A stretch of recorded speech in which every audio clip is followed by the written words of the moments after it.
Hi there, I'm Michaiah, a soon-to-graduate master's student at the University of Colorado Boulder.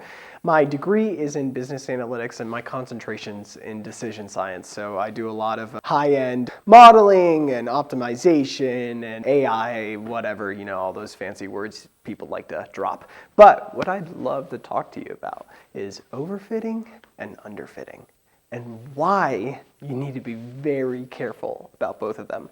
So I see a very constant trend in my early work as a business analytics student, and then also in a lot of students as well, where they're training their data, maybe working with models, word embeddings. So basically taking words, turning it into math, and then outputting other words and trying to predict what the next likely thing to say is, right?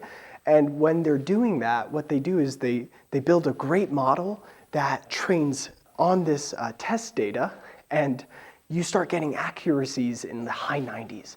And you're like, yes, I cracked the case. I solved it.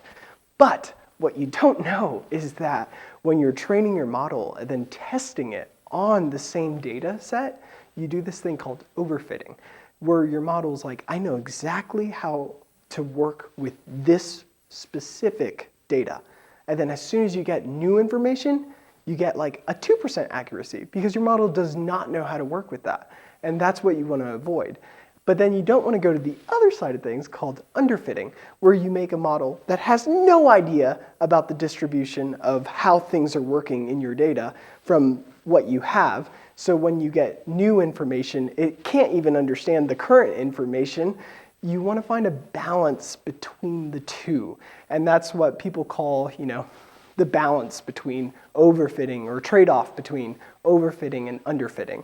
And so just remember, when you're beginning your journey, try to be weary of high 90 accuracies and try to be very skeptical of low accuracies, and try to find something in the middle until you get that sense of, okay, I'm now understanding how to avoid both overfitting and underfitting.